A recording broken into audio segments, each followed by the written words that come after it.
I'm in Boston. Hanso, you're in what, Queensland right now?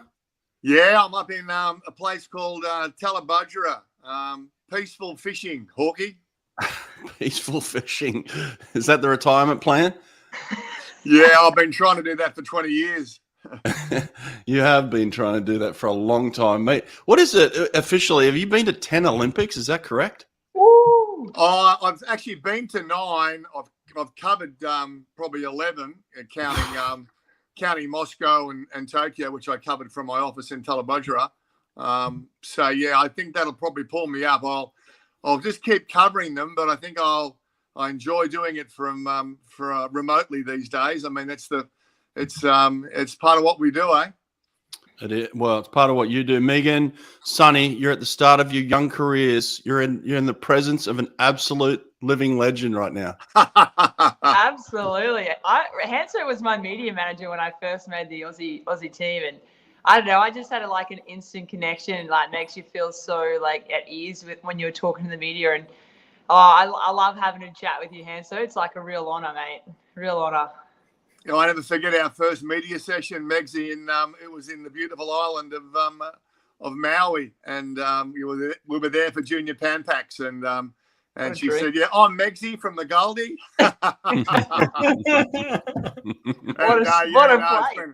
It's been a wild ride.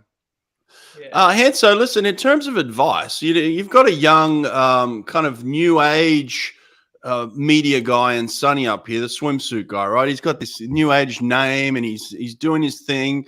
In terms of what you see and kind of the future of media, he's at the forefront of it. What kind of advice would you have for him?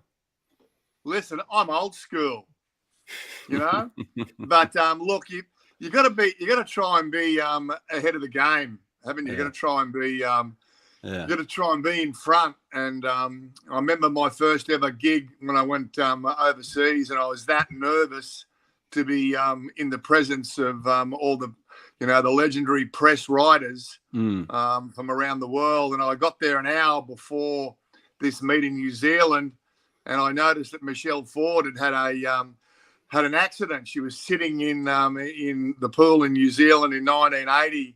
And she'd actually broken her nose in the warm-up. And I was the only one there at the pool who got the story. So I had to quietly dictate my story over the phone so the other legends of the press room didn't hear me. But she won the 200 fly and broke the Commonwealth record with a broken nose. And I was the only one to get the story because I got to the pool early and did my homework, was talking to the coaches and saw the blood coming out of her nose and realised that she'd had an accident in the warm-up in Christchurch.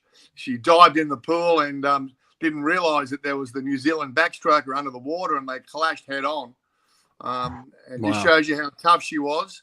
Of course, went on to win the Olympic gold medal. But I think if you're a coach or an athlete or a commentator or a journo, you've got to try and stay one step ahead. And in this day and age, with so much news breaking left, right, and centre on social media, that's not an easy thing to do. But do your homework, double check, and get there early. Yeah. There you go, Sonny. That's good advice.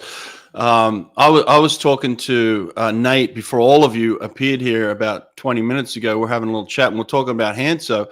One of the things that I was reminiscing to Megan about my time with Hanso, he was my media manager too, by the way. So I think he's been everybody's. But, one of the things that I love about him is, when you think of a great coach, we're talking about Dean Boxall, right? Dean Boxall has the ability to manage multiple personalities as a coach. And that's what makes him great. He gets the best out of his athletes. That's what made Hanso great. Hanso could manage multiple different personalities and he would diffuse any type of ego that came to the table. I had an ego, there's no doubt about that, and I was a little bit tough to manage at times, but Hanso's dealing with mega superstars like Ian Thorpe, and then he's dealing with knuckleheads like me, and at the same time he just knew how to talk to everybody and manage everybody appropriately. I love that about you, Hanso, mate. You're always good at that. Yeah, thanks, Hawkeye. It was, mate, you're a sprinter. You're allowed to have an ego, mate. That's what it's all about. But I think it's a good point, and you just got to try and keep you calm as you know, throughout most of that era, we've got Don Talbot in our ear as well, and trying to keep him happy and keep everyone on an even keel. I learn a lot from a lot of people, and Clark Perry was our psychologist on a lot of those teams, and he had the job of keeping Don calm and keeping me informed of what was going on. And I think communication is a big thing, and I think working as a journalist for as long as I did, and covering Olympics in LA, which was just still my favourite Olympics, and looking forward to maybe going to LA in 28 just to visit and drink some beers, But I think that but just going there and working in the media and learning so much from people around the world and how to treat people. How to manage people. I think that's it's got a lot to do with it, and trying to keep you cool. Yeah. And that's also a secret. And but everyone's different, and you got to treat. But everyone is different, but you got to treat them the same. Well, listen, mate, I appreciate the advice there. It's good for all of us to hear. Like I said, legend. Now, swimming is going on in Australia. It's about 11 o'clock at night where you are. The swimming has just ended down in Melbourne. I think what is it? The end of day 3 of the championships. Is that correct? Yeah, so day 3. Yeah. Yeah, a lot of fast swimming. Some surprises today. Talk us through some of the events that went on today. Yeah, sure. It was a cracking night. So at the end of it, we've got Mollie O'Callaghan, number 1 in the world in the 200 freestyle. She beat the Olympic champion Ariane Titmus in the 200 free, and she clocked the fastest time in the world this year. And I think 5th fastest all time. Wow. And so, she really did power home in that last 50 meters. Arnie took it out, and she came off that last wall. She's got great legs, and she really worked it. And she said after the race that no matter how bad I'm feeling, how tired I am, how much I'm hurting, I'm never going to give in down that last 50, and that's what she produced. And I mean, it's not every day you beat the Olympic champion, and she's also a club mate and a training partner. It was a great swim, and I think there was 7 swimmers, 7 in that 200 that went under the qualifying time, 6 in the final, and Shayna Jack in the B final. So the depth of that program. The Australian program and the St. Peter's Western program, just extraordinary. So that was the first highlight. And then let's before you go on, let's Nate, pull up that clip real quick. I want to listen to Dean Boxall talk about Mollie. Give me a little bit about her, actually. People around the world better be careful of Mollie because she's dogged. She's going to be there. She's tough. She's good. Got a magnificent kick. She's dogged, and she's good to coach. Does Titmus know it? Like, all right, this young girl is right on my heels? Well, Arnie, if you don't know it now. If you don't know it, honestly, know it now. And Mollie, believe, mate, believe you have got it in you. You've got it in you. Imagine being coached by Dean Boxall. How cool would that be? What do you reckon? Well, there's no secrets. It's all on the table. Yeah. Says to they're teammates, and he coaches both of them. What do you reckon? Do you reckon he says, "Hey, to one, you've got to beat the other," and then he says to the other, "You've got to beat the other one"? So I'd be so interested to see, obviously a couple of different race plans, but what he says to them before the race, because they train each other every single day. Yeah, it'd be cool to see what he said. I actually did an interview with Shayna Jack, and Shayna wouldn't talk about them training against each other. She's like, we're not allowed to. And I actually reached out to Mollie about 6 weeks ago, Hanso, and I said, hey, can we do a podcast? And she said, yeah, I'd love to do that. Let me ask Dean. She came back and said, no, Dean said I couldn't do it. And now I know why. Dean's keeping it tight. I like that. Yeah, and then he's got Kia Melverton and Brianna Throssell. I mean, Throssell went PB in the heat and PB in the final. So they're going to be knocking on the door for that. Oh no! He's back. He's coming back. We'll pull him back. It's that telemetro Wi-Fi. Yeah, and so we lost your sound there for a second. Can you hear us? We lost your.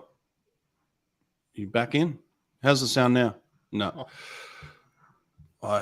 He's dropping in and out here. Nate, what's happening back there? This is live television. Everybody sees what happens. You know? I don't know what's going on. Hanso, can you hear us? No, it doesn't look like it. Sonny, what's your thoughts on this race here, Titmus and Callahan? I was more curious on to how much they're training together, because you'd presume based on events they're doing every session together, same coach, same program. But obviously Mollie does the 100, 200, and Titmus does the 200, 400, and even at times the 800. So they're not perfectly the same swimmers. And when we're talking about yesterday about the likes of Leon being 50% shaved and 100% tapered and whatever ratios it was, maybe is someone like Mollie slightly more rested going into this, or have they had the identical preparation? Because, you know, there's a lot to think about in that sense, because if they've had identical preparation, you'd like to think that, well, Titmus is going to get back to her best, 153.0 or whatever it is, 152.9, challenge that world record. Does that mean Mollie is going to be well under that, or is Mollie a little better with that? You know, so there's a lot of thoughts you can have based on the fact they are out of the same program, because you know it should be a like for like in terms of how rested and how prepared they are for this meet. Yeah. Megan, what do you think about that? I think like Mollie, she split like 57.4 for that second 100. Like she came home in a 28.2. And I'd love, like, she's got speed as well. Like obviously she can do the 100.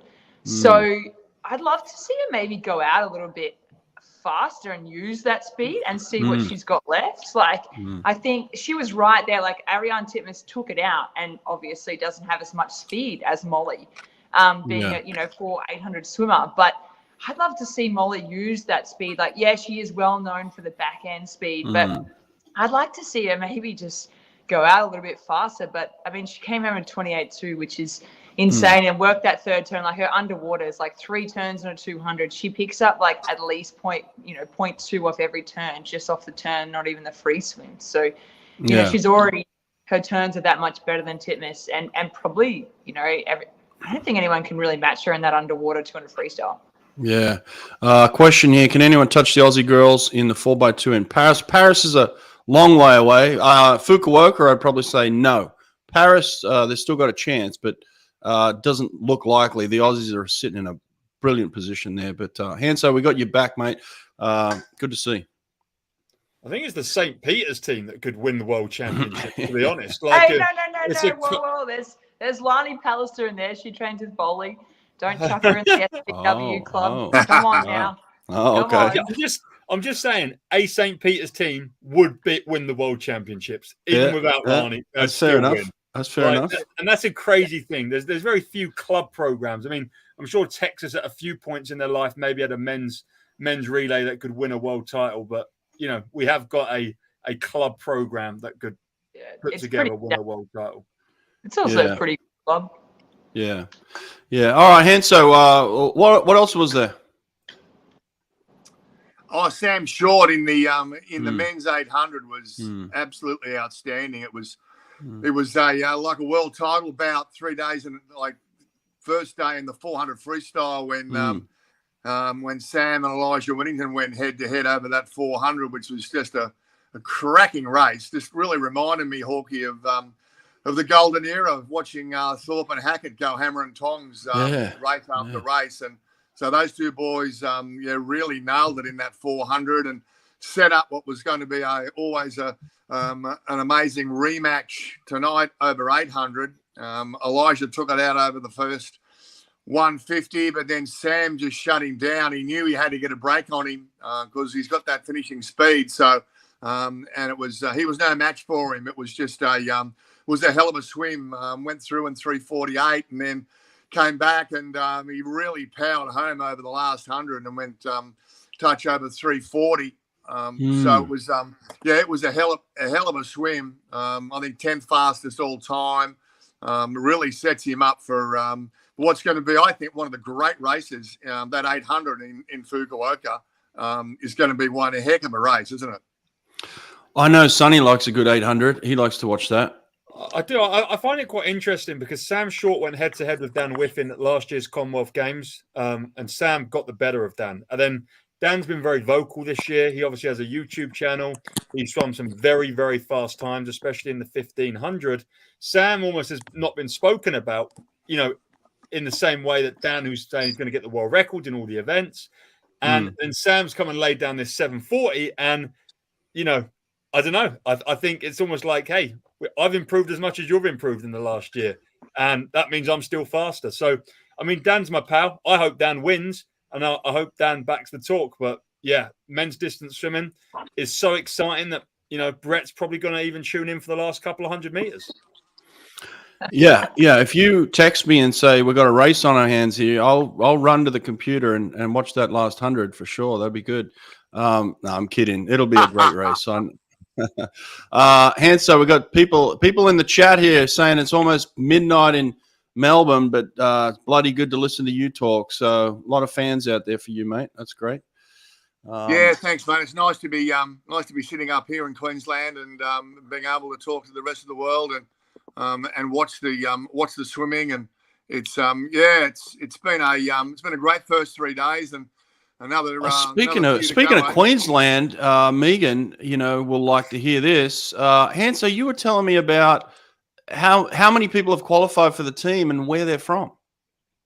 Yeah, it's a Queensland team at the moment, Megs, isn't it, eh? Queensland, just Queensland. Sonny, what is it? 12 qualified already? I think it's 11 or 12, and they're all Queenslanders. Mate, jeez, that's a little bit embarrassing, to be honest. Yeah, that's wild, isn't it?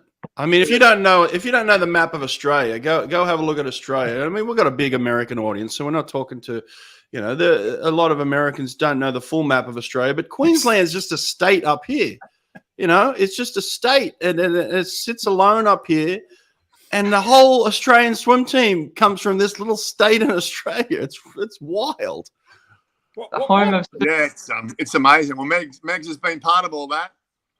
Absolutely. No, it's a beautiful part. And I think the weather has a fair bit to do with a little bit of that. I think it's just a really nice place to train. We have a few more outdoor pools up in Queensland. So whether it's a 25 or a 50, and everyone loves a tan. So outdoors in summer is pretty nice. But even in winter, it's a bit nicer to be training in Queensland than it would be, say, Melbourne, where the championships are at the moment. I messaged Mollie the other day. He said it was 10 degrees and they were warming up outside in the outside pool. So winter in Melbourne is not very nice. So lots of camps. I know Boxall and that little team had a nice little camp up in Cairns just before trials. So they were up there for 3 weeks. So and they're from Brisbane in Queensland. So even they wanted to escape to a bit warmer weather. So it's interesting. Most of them are doing camps up the top end of Queensland, which is pretty cool. Yeah, it was Kyle Chalmers, Peter Bishop's group with Meg Harris and Maddie Wilson. They were up in Darwin after swimming the Sydney Open, and so they popped up to Darwin. And then as Meg said, there was a group in Cairns, a group in Townsville.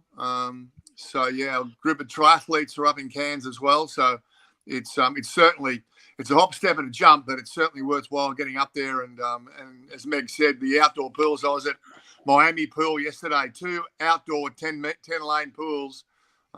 It was just beautiful, and they're starting to kick on nicely at Miami again too, with Richard Scarce there and Paul Croswell, who's come up from Launceston. There's a group of Tasmanians that have moved in up there over the last 12 months as well. So that Miami squad is really starting to build up again. Of course, they don't call it the Dennis Cottrell Pool of Champions for nothing down there, and it's got a great history, a great legacy, and it's starting to kick on again. But as Megan said, there's so many great outdoor pools, and it's summer by day and winter by night. So we are blessed to have the climate we've got.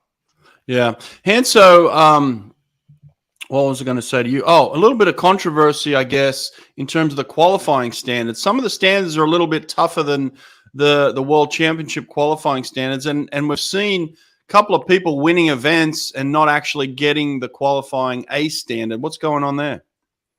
Oh, look, I think it's got to make them faster. They've got to swim fast next year. Sorry about that. And, you know, I go back to Don Talbot again too. I mean, you know, you've got to set these tough times to get the best out of them. You know, if they don't make the World Championship team, then they'll get a chance to swim World Cups and maybe the Worlds next year in Doha.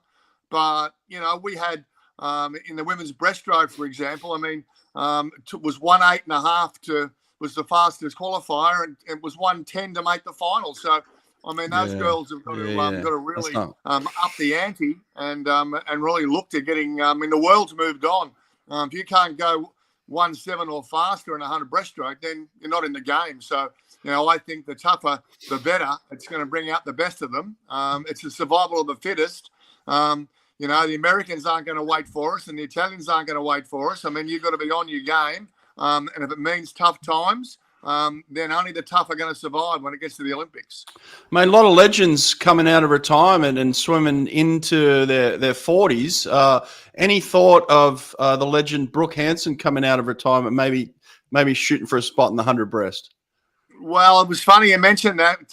At Miami yesterday, she was down there having a swim, and Channel 7 just happened to be there, and the reporter was the guy called Steve Titmus, who's got a famous daughter, and he actually asked the same question. And I know I think he spoke to Jared, my erstwhile son-in-law, and he said it's a definite maybe. I love it. She's just come off quite a serious surfing accident. So yesterday was the first time that she'd actually dived back in the pool after 8 weeks. She came off a surfboard down the coast and was in a neck brace for 8 weeks. So she was just happy to be floating along, just in her happy place. But yeah, I think the girls have got some work to do.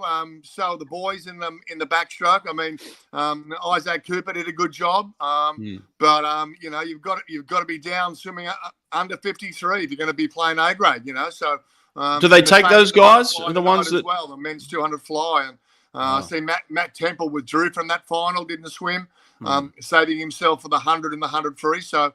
But yeah, it's a few jockeying for positions, but yeah, you won't get the argument for me against the tough qualifying times.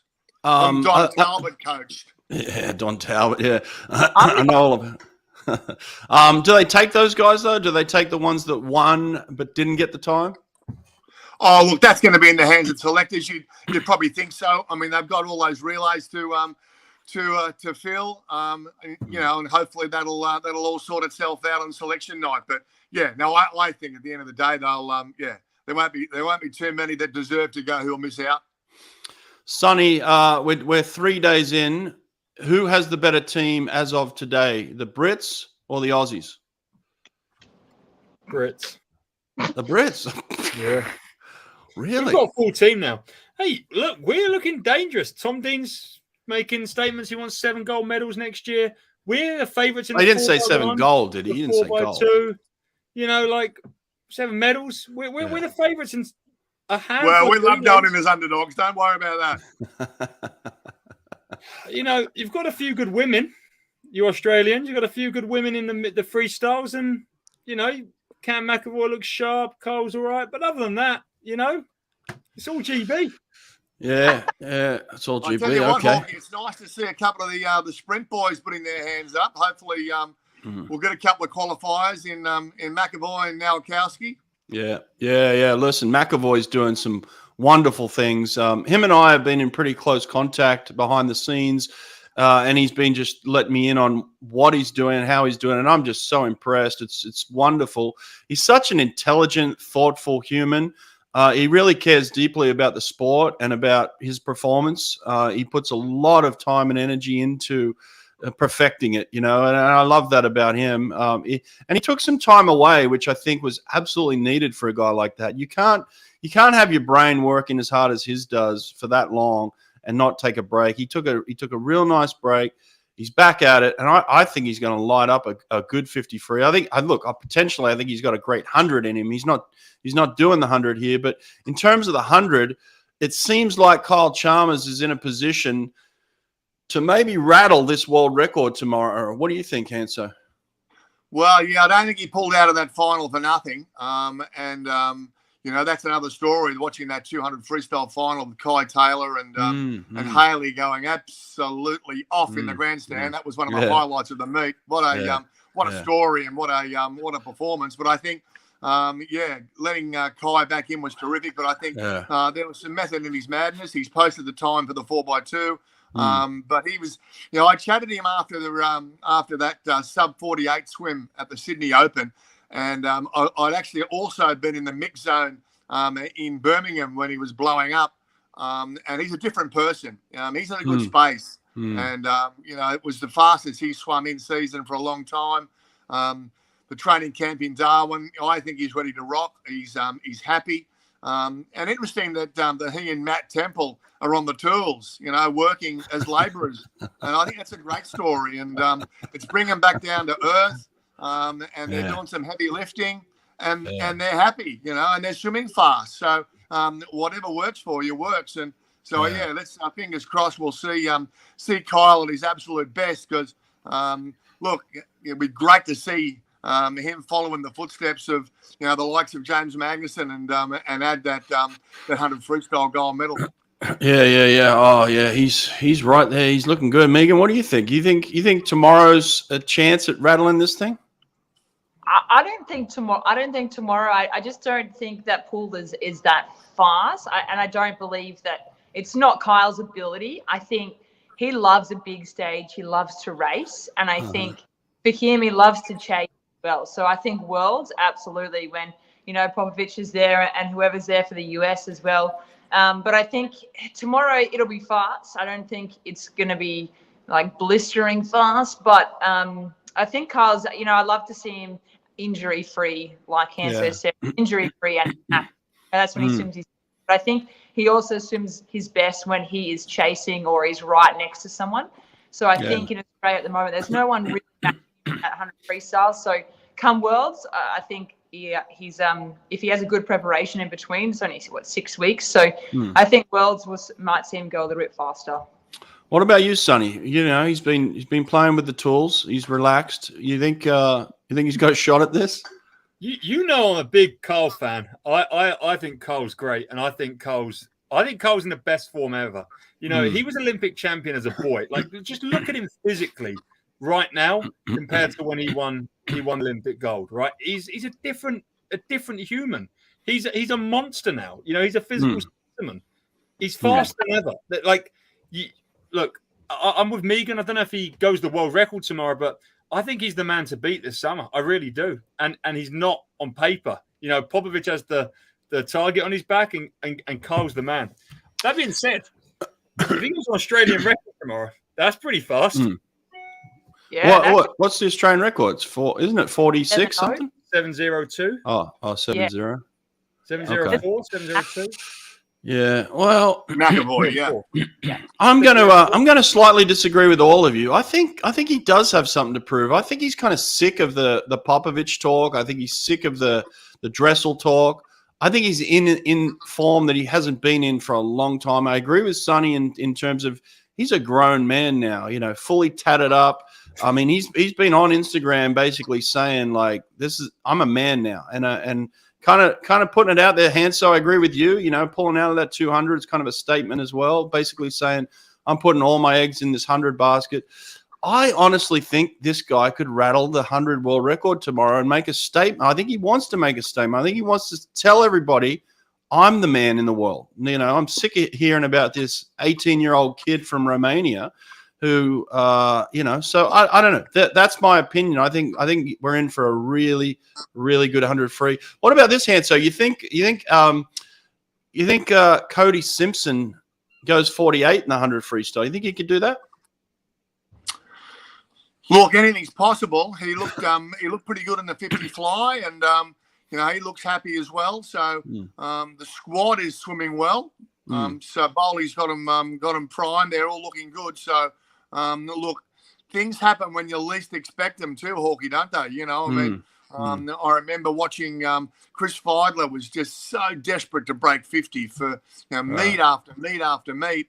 And then it happened when he didn't expect it to happen. And so, as you know, I mean, those sort of things can happen when you least expect them. So whether it's Kyle doing that or Cody doing, going 48 in that 100, I mean, it's certainly going to be a heck of a race. And they all know that they'll have to fire up in the final. And you can't be a Kai Taylor and you can't be a Shayna Jack and miss by one. Kai was lucky.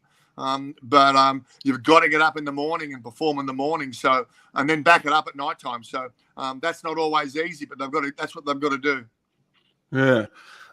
I don't know much about Australia's depth in that event. I know there's some guys that can swim. Obviously, there's Kyle at the top end. Who would be in the mix for the second best 100 freestyler in Australia right now? Well, I think, Megan will probably agree. Flynn Southam, who only just made that final last night too. I mean, Flynn's had I watched him race. He raced at the age in the Open, didn't he, Megs? And he just kept racing and racing and racing. Every relay, every sprint race, backed it up at the age and the Open. So he's race fit. So between Flynn and Kai Taylor and Matt Temple and Alex Graham is getting back into some good shape and some good form. I think the 100 might improve a lot in between now and next year. It's you've got to start now, haven't you? In the 100, you've got to perform the year after the Olympics, and I think if those boys can get up and race in this 100 and rock it, then we might be back in the game again. Sonny, can you imagine a relay in Paris with maybe you got Chalmers at the back, but you've got the possibility of what's his name? McAvoy? Cam McAvoy at the front. Imagine Cam McAvoy at the front of a relay and Chalmers at the back of a relay. I know, and still getting beaten by GB. Wow. Lewis Burrows at the front and Tom Dean at the back. Matt Richards in the middle. Third leg. Astonishing third leg, as said on live TV. Is Lewis Burrows still training in Australia? Is he still out in Western Australia? No, he's at Loughborough now with Ian Hume. Okay. Oh, he changed. He spent some time with Pac and Zoe Baker down in Perth.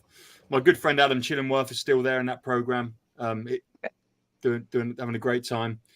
But there we go. Yeah, people know about the huge third leg. Basically, after the Olympics, they said Matt Richards had a massive third leg.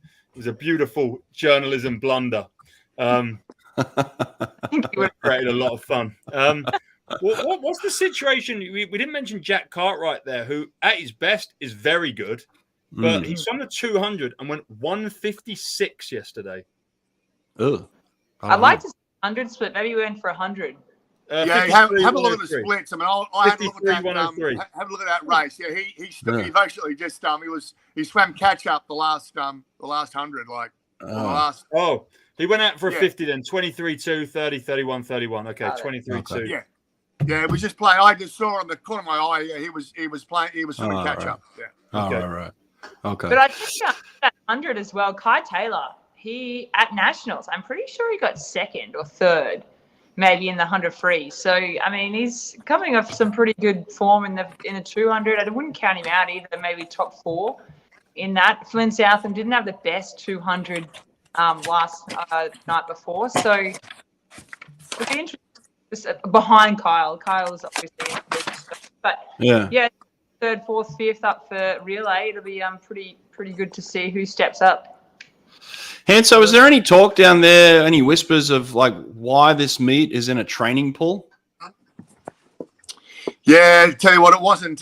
Certainly wasn't well received. That's for sure. I mean, as you know, the racing pool is outdoors, and you can't race outdoors in Melbourne. It's in just it's 10 degrees. So there weren't very many happy campers. I don't think around when that decision was made. No. So as Megan alluded to too, and I've heard it, from other sources that it's the pool's a bit cloudy and it's not certainly not as fast as what it used to be. That's for sure. No, I mean I say that because it was my training. It was my home training pool for 4 years. I trained for the Athens Olympics there back in 2004. It feels like a lifetime ago. That was my home pool, and it's like nothing. It doesn't look like anything's changed since then. And this is, we're talking 20 years ago. It was a training complex 20 years ago, so I can't imagine how bad it is now. But and that's not nothing to take away from the great facility workers there. You know, they're probably doing a great job, but the pool itself is just a training pool. I have no idea, you know, what they're doing out there. But anyway, well, I guess that takes away from the potential of a world record. Are there any threats still to a possibility of a world record at this meet? Oh, look, I think maybe Kaylee, the 200 back. I think you know, those backstroke times are there for the taking, really, aren't they? I mean, last night it was just that close, wasn't it? What a swim it was. She just didn't quite get out as quick, but she came back. Yeah. Beautiful, didn't she, Megs? That last 50 was an absolute pearler, wasn't it? Yeah. It's kind of exciting because, like, if you can swim that fast, like 0.05 off a world record in what we say a slow pool, or maybe it's, you know, a bit slower than normal standards, and that's, you know, with not much atmosphere as well, and she's got no one next to her. So I think it's kind of good for Sam Short as well, Mollie O.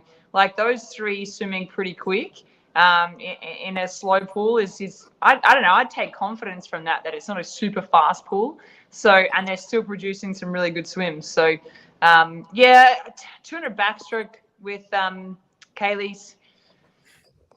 I'm going to say no to a world record. I think she's in career best form, absolutely. But a 200, she's done a 200 IM already, 100 back. So, yeah, I think she's going to go pretty quick. I don't think a world record, but I'd like to see her save it and do it at Worlds and win for sure. Yeah, I got mixed emotions about it. You know, I was kind of hoping the Aussies would come out and make a massive statement at these trials. It doesn't seem like that's necessarily the case. You know, so that gives them a chance to go to Fukuoka and really kind of lay it out there and do some incredible stuff, which I think is ultimately good for the Aussie team. I think this maybe gives the Americans a little bit of hope again of like, okay, well, they're not as deep. Maybe they're not as deadly as maybe we thought they were. So the American trials are coming up here in a couple of weeks, and they get their chance to kind of lay it out. So we'll see a little back and forward there. Yeah, I don't know. But any other races, Sonny, that you are looking forward to as well?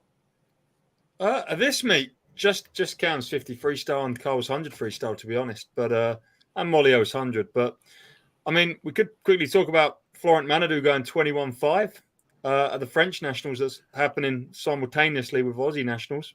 Yeah, the French are swimming too. You know, yeah, it's all happening. It's pretty cool. Yeah, it's great to see Flo going 21.5 again in the morning. So, yeah, potential to go faster. When do they kick off the French finals? They're probably in a couple of hours from now. Yeah, a couple of hours, literally 2 hours time. Yeah. What about Beryl Gastadello? You know, losing her mum just over a week ago, and then going out and qualifying for the French team in the 100 freestyle yesterday. Hanson, I'm sure you've had, you know, being in the sport that long, you've probably had moments like that where a swimmer has lost a parent, or, you know, something of that nature, where they've had to back up, you know, a few days later, a week later, and perform. You know, I'm sure you've got some stories like that, right? Well, the young lady on screen is a case in example, and yeah, totally forgot about that. What an idiot! I'm sitting here staring at one right now. It was that was a tough moment, Megs, but you know, she drew on all the power and the strength of the family to get through that in 2009. It was tough, and but it's yeah. I'm sure that Megs has got some tough memories of losing a brother, and it's never easy. Yeah, no one gives you a book on how you're supposed to manage it, but this young lady managed it in spades, and is a credit to herself and her family and a country the way she did. Yeah, Megan. You know, I'm sure. Yeah, you got plenty to share on that. But in terms of just seeing Beryl's response to losing her mum, what's your thoughts on that? Yeah, it's you know, like, you got two choices, right? That you can absolutely, it's the worst news you ever think of and ever feel. If you feel it, I went a bit numb, so I didn't really feel anything, to be honest. You got two choices. You can kind of quit straight away and that's it. It's, and there's no shame in that, absolutely. Or you can, you've done all this work and you can kind of go, yeah, okay, like I'm going to mentally, you can't really prepare for it, but you can mentally kind of not block it out, but, try and put it to the side a little bit and do them proud a little bit. For them, they just want to see you do well. For me, it was like the day before the 2009 World Championships, and Mollie gave me the news. And initially, I wanted to quit straight away. I didn't really want to be there. I was like, yeah, okay, see ya. And Mollie was actually like the guy that said, hey, that's, you've done all this work. Don't throw it away too soon. Like, it's one of the worst things to ever happen. But also, you can be proud of yourself. Your brother can be proud of you for, just try and see if you can block it out for a little bit and swim. And then afterwards you can deal with, whatever mentally is going to happen. So, it's nothing you wish on anyone. And that's super, it's super humbling and super bloody amazing that she did that a week out. So a week is a little bit more. That's a lot of time to think, a week of that to think into a major meet. Mentally, she's, a super strong young. Yeah. I was talking to her offline yesterday, and I'll send you her number, Megan, because I know that she'd appreciate you reaching out and just sharing your story a little bit. I think she needs people like that right now to people that can kind of, relate to her in a way. I think she's having trouble with probably everyone just going on with their life, like, oh, the World Championships are on, everyone's celebrating and having fun, and she's sitting in this like, I just lost my 53-year-old mother, so it's like a double Olympian. Mum's a double Olympian too, so it's like, yeah, devastating. So I'll pass on her number to you, and I'm sure she'd love to hear from you as well. But the most important thing, like I remember in 2009, was having those people around you, like coaches or support staff, or even your teammates, anyone trying to reach out, because you're right, like everyone moves on with whatever's happening. So I think that's the hardest part, is like it happens and then you swim, but it's kind of like the aftermath of what is, if what's going to happen. So she's, I hope she goes on and swims some more PBs, because that's all you can do as a swimmer. Yeah, good stuff. Oh, I love it. This has been cool. Nate, you got anything else in the background you want to show us at all? Joke with her that Mollie Can we have a look? 5 voodoo dolls of me. That she goes home at night and stabs them, and I'm like, because I'm sort of going at her. I'm a bit like a tiger with her, and she just gets in and she's dogged. Mollie's got voodoo dolls of him. Can we have a look at Mollie's last turn of that 200 freestyle? Like, she just absolutely makes Ariane Titmus look like she's not going anywhere. So she's a good, half a body length? Yeah. And then here we go. Bang, bang, bang, bang, bang, bang, bang, bang, bang, and half a bone length ahead.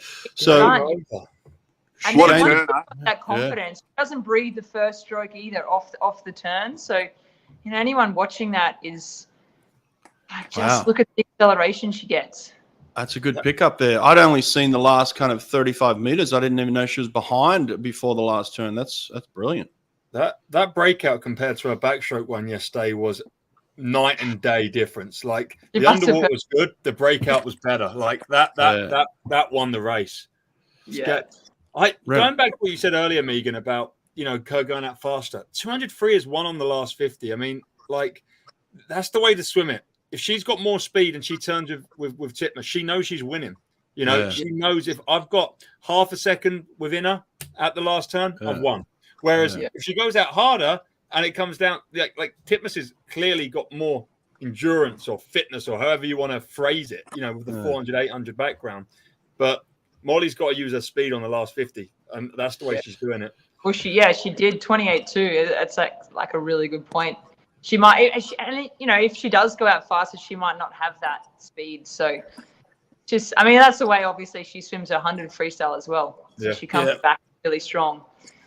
Hey, listen, Hanso, it's almost midnight.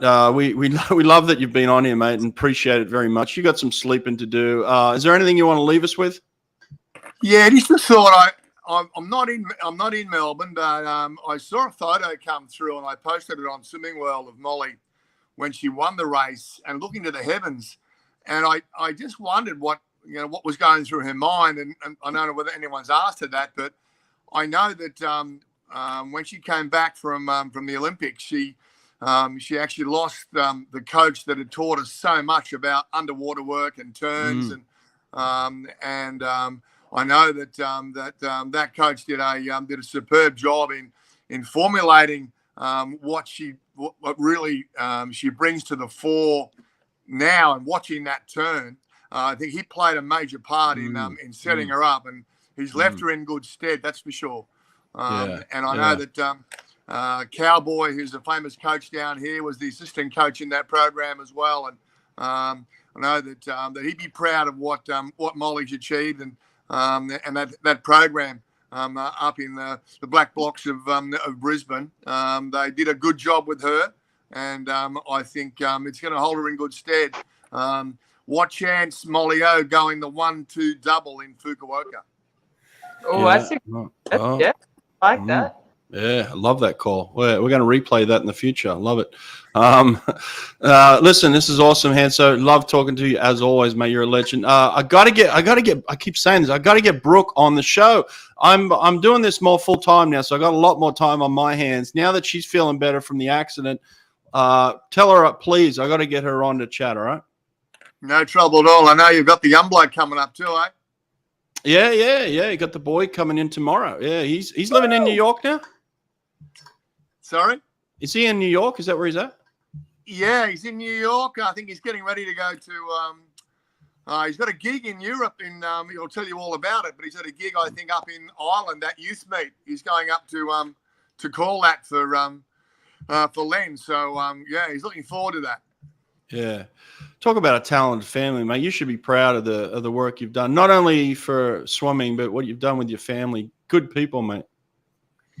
Yeah, with the maitre d', she's inside watching the football. It's it's all on her shoulders. I just tag along and just follow suit. But yeah, no, very proud. They're doing well, and water babies, and you can't go wrong, eh? I love it. We'll have him on tomorrow. It'll be fun. Appreciate it. Hanso, you drop off, and we'll get Nate back in here. Appreciate it, mate. Take care. See you, Megs. Nice to see you smiling face. Megsy from the Goldie. Thanks, Hanso. See you guys. I love it. See you, mate. All right, Nate, jump in, mate, whenever you can. Let's get there. He is. What a legend, huh? Hey, how good's Hanso? He's the best. Yeah. I love how passionate he is. Like, just could talk swimming and stats all day, which I love. When he's got all these stories that he just like pulls out of his hat, like, 1980, blah blah blah. That's what I was thinking with the barrel thing. I'm like, Hanso's got a ton of stories, and there Megan's sitting there. I'm like, what an idiot I am. I was like, what is this guy doing right now? Yeah. Like, I was just thinking about Hanso. Look, fairness to me, Megan, the coffee hasn't kicked in, right? I apologize. Hanso was there, so Hanso is like pretty dear to me, and he was like, the one I probably leaned on a fair bit for 2009, and he was my first media manager 2008 Olympics. So we've been to a few teams, so he's pretty dear to me, and he's just such a good person to guide you through the media, because sometimes the media can take some pretty bad kind of spin on. He's a good man. Yeah, he's the protective type of media guy. You have those media guys that are always sniffing for a story. Hanso knew all the inside stuff and never gave anything away, ever. I mean, Sonny, you're probably got some experience in that now, dealing with Chad of like, going around with one of the world's best athletes for a year and being careful about what you put out and what you don't put out. That you don't. And again, Chad's not doing anything, but you just don't want to put all the personal stuff out there for everybody to see, right? No, and it's I guess it's tough, especially with what we do, like knowing that we can attract people to come view our stuff by some of the stuff that we probably do know. Not about just about swimming in the world in general. So, but you've got to look after the sport and the people in the sport, right? Otherwise, you lose that privilege that maybe we have gained. Yeah. Oh, we have stories though. Yeah. Yeah. It was well said though, Sonny. Yeah. But anyway, so Kurt Hanson is Ian Hanson's son. He's coming on tomorrow. He's on the show. He was actually the He was in the comments yesterday. Yeah, he was, but he was the announcer for the the play-by-play announcer for the ISL. So if anyone listened to the ISL and listened to the commentary, yeah, that's Kurt Hanson. He's coming on tomorrow. He's brilliant too. He's fantastic. So that'll be fun. French Nationals is coming up in a couple of hours. We're going to see some fast swimming. What was your prediction with Flo? Didn't you say something about Flo? I can't. Yeah, so I said probably about 10 shows ago that I didn't believe a 21 low was going to happen this year from Flo. Right. So which he's done everything in his power to really prove me wrong. And I think tonight might be the night, not even at Worlds where, I mean, what classifies as 21 low? We saying 21-4 or 21-3? 21-3? Well, listen, him and I went back and forward a couple of weeks ago. He asked me for my prediction for him. I said 21-32, and he snapped straight back and said, that's not going to happen. I'm going to go 21-5 at this meet. Now, he's just gone 21-5 in the morning. Now, either he repeats that and he's dead on the money, or he goes faster, and I could be the winner here. So I said 21-32. I think that constitutes 21 low, Sonny. Yeah. 21-32 is 21 low, and I like how the winner here is Brett, not Flo going 21-3, but Brett. Yeah. Oh no, I have to prove myself right. Brett called it 1/100th wrong. At Menosham, he was 1/100th wrong, weren't you, at Barcelona? He was 21-8-9 and 21-8. So I'm saying he's going to go 21-3-1, and I'll be the winner. I just like making calls on times, Megan. What's wrong with that? Nothing. I'm going to say 21-4-6. 21-4-6. If he does that, then you win. You're the winner. Yeah. Nate, come on, Nate, get in, Nate. Oh yeah, we all get a time. Yeah. 21-5-0. Oh, Nate, no, that's no. Have faith in the boy. He's going to drop time in the final. He's a killer. He's going to get up and go faster tonight. He's a performer. He's got pink hair now. Come on, boys. You don't think this guy knows? I'm going with the guy who's already predicting what he's going. I met him just before. I said, where do you think you can improve? And he did say his breakout this morning was not so great. And he said, maybe I'll go faster, maybe I won't. So he wasn't giving too much away at all. Oh. He looked happy though. He was smiling ear to ear. Yeah. Is he still got his hair? Is it still pink? Pink? It's bleached or whatever it is. Oh, I think it's pink bleached. though. Yeah, blonde. No, it went pink, didn't it? Has he got pink hair? Yeah, like the color of my shirt, like almost. And maybe because of the chlorine, it's gone like a weird kind of blonde color now. I don't know. I got it. Hold on. Yeah, we got a photo here. Hang on. We're pulling it up. Yeah, I saw it on his socials. That's him right now. Here it is. Oh, that's him. Yeah.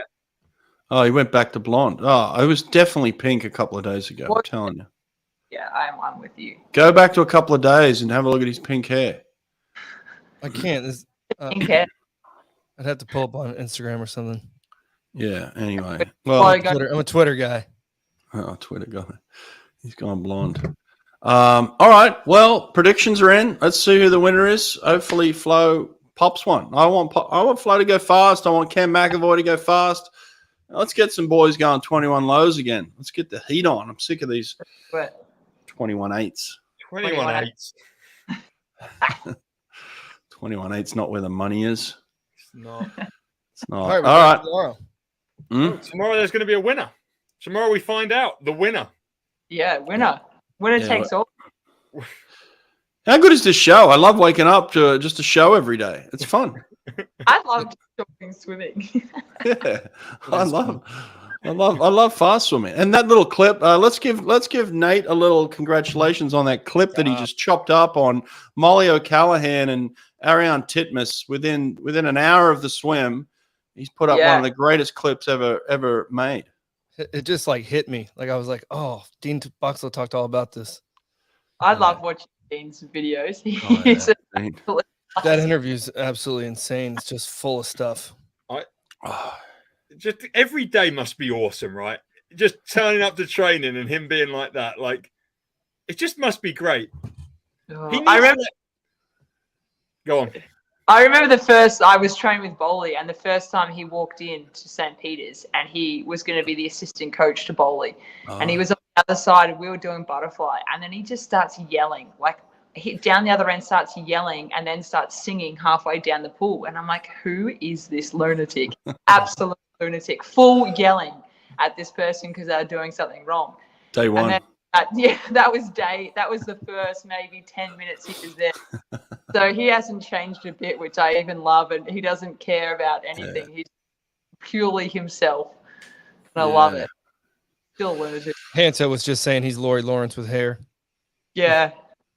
Well, yeah. Megan, I agree with you though. He's got some work on his hands balancing the act of like, what do you tell Ariane before she races? What do you tell Mollie? How do you celebrate her win? How do you console her for a second? Like there's some emotional stuff going on too. You actually asked that in the interview.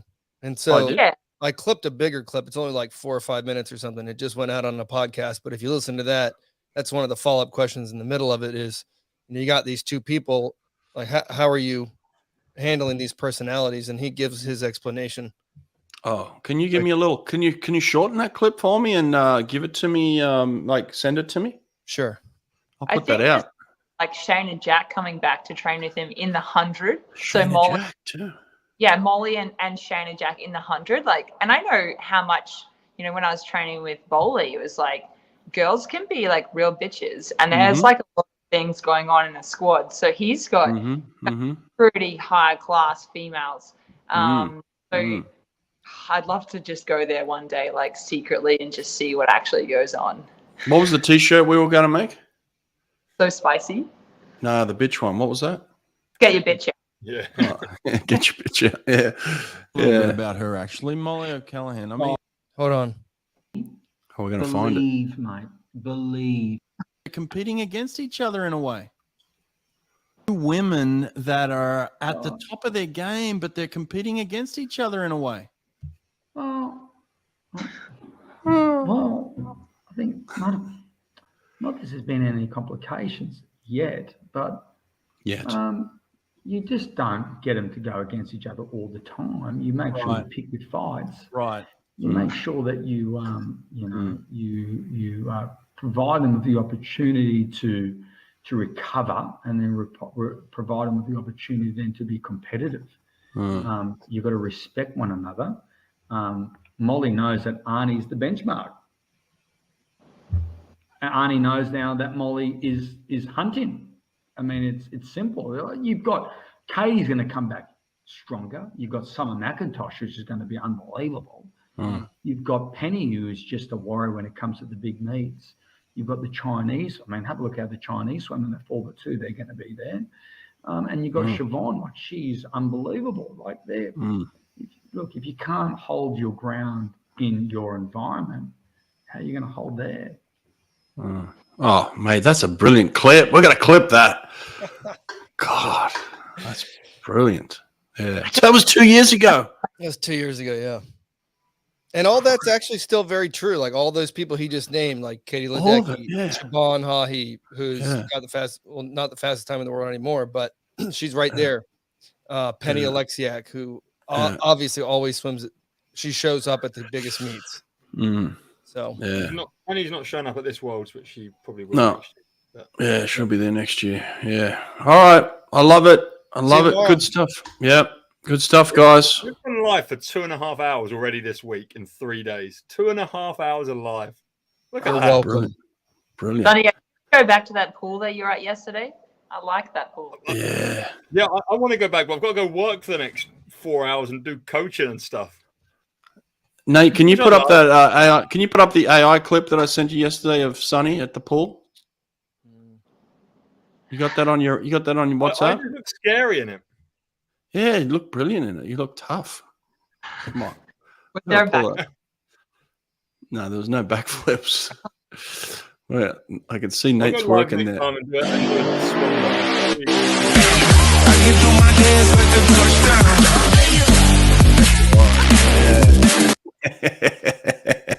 Sonny, has got a tan, all right. It looks scary. Yeah, I love it. I thought you were about to do a backflip, dude. I thought when I was watching the video, I was like, "Oh, he's actually gonna do a backflip. That's cool." And then it was just like you're turning into the Hulk or some shit. AI, baby. That's AI. I like it. All right, team. Good stuff. See you later.